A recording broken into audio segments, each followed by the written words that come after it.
On regarde dans le théorème 14, théorème sur les extrémums d'une fonction. Si on a une fonction f, fonction qui est dérivable, dérivable sur un intervalle i avec en point A qui fait partie de i. Point A, il est ici.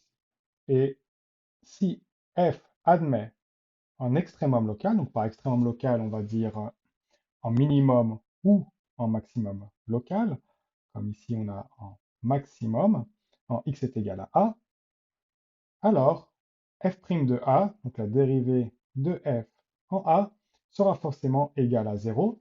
Ce qui veut dire que si je trace la tangente AF au point A, f de a, alors la tangente TA aura une pente qui correspond à f' de a, et donc 0, ou dit autrement, la tangente est horizontale au point qui est en maximum ou en minimum local. Pour montrer ce théorème, on va s'intéresser au cas où f, comme dans notre illustration, admet un maximum local en x égale à a.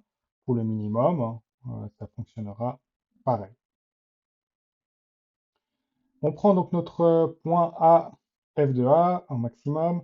F donc admet un maximum local en x est égal à a, ici. Et il existe donc en voisinage V autour de A, donc une petite zone autour de A, telle que f de x va être plus petit que f de A autour de A. Donc là, ici, si je suis sur un maximum, c'est-à-dire que autour de mon maximum, tous les points sont plus bas que f de A. C'est donc la définition du maximum, et c'est vrai pour tous les points qui seront dans notre voisinage. Donc à partir de ça, on va pouvoir déduire une première inégalité, c'était que f de x moins f de a sera forcément plus petit ou égal à 0, puisque f de x est en dessous de f de a. Si je fais f de x moins f de a, j'ai forcément un résultat qui est négatif. Si, on va faire le premier cas, si x est plus petit que a, donc si x est à gauche de a, on va regarder ce qui va se passer. Donc ici, j'ai le point x, f de x, et je trace la droite qui passe par xf de x à f de a. En fait, ce que je vais faire, c'est que je vais montrer que toutes les droites qui passent par un point xf de x et f de a avec x inférieur à a ont une pente qui est positive. Donc ici, si x est plus petit que a, je peux en déduire que x moins a est plus petit que 0, forcément, puisque x est plus petit que a. Et si je calcule la pente, donc f de x moins f de a sur x moins a, donc je fais la différence de f de x et de f de a sur x moins a, je remarque que f de x moins f de a est plus petit que 0, donc ça c'est ce qu'on avait dit juste avant, et on a que x moins a est aussi plus petit que 0, c'est ce qu'on vient aussi de déduire. Je divise donc deux choses négatives, j'obtiens donc un quotient qui est positif.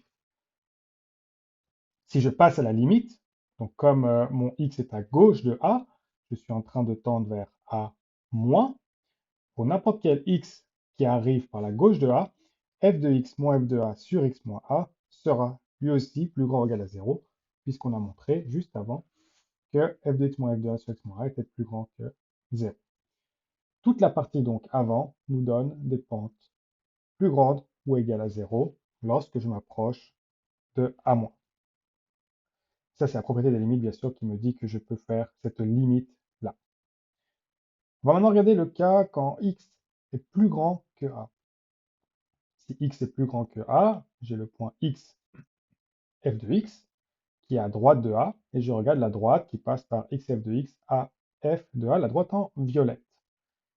Si x est plus grand que a, ça veut dire que x moins a, cette fois-ci, est plus grand que 0. Donc, si je fais le quotient de f de x moins f de a sur x moins a, on a que le numérateur est plus petit que 0, comme avant, ce qu'on avait vu, et on a que le dénominateur est plus grand que 0, parce que x est plus grand que a. Si je divise plus petit que 0 par plus grand que 0, j'obtiens quelque chose qui est plus petit que 0.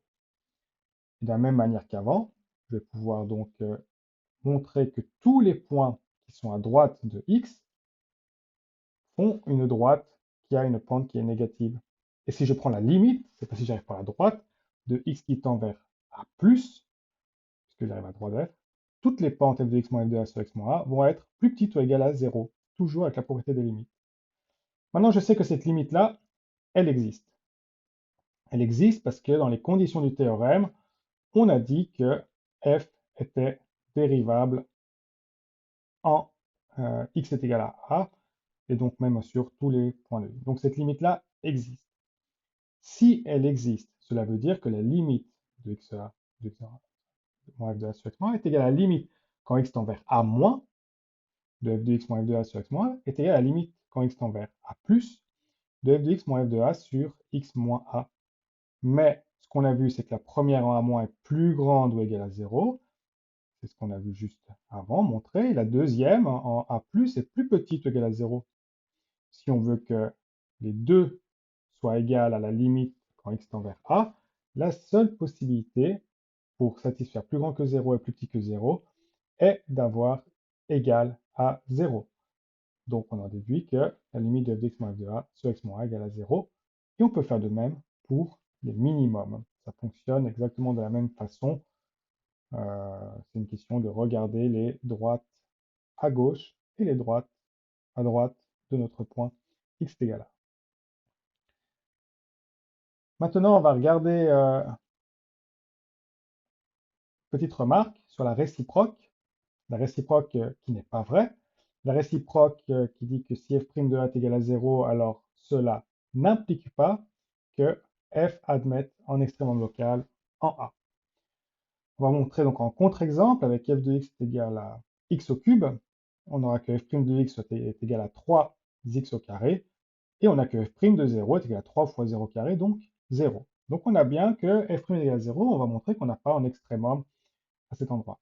Donc f est strictement croissante, et comme elle est strictement croissante, puisque c'est la dérivée de x carré, elle n'admet pas d'extrémum. On regarde le tracé de la fonction, on voit qu'en 0, on a une dérivée qui vaut 0, donc je peux tracer une tangente qui est horizontale. Par contre, je n'ai pas en maximum ou en minimum local, j'ai ce qu'on appelle en palier. Donc elle continue à monter aussi après. C'est un contre-exemple qui prouve que la réciproque n'est pas vraie.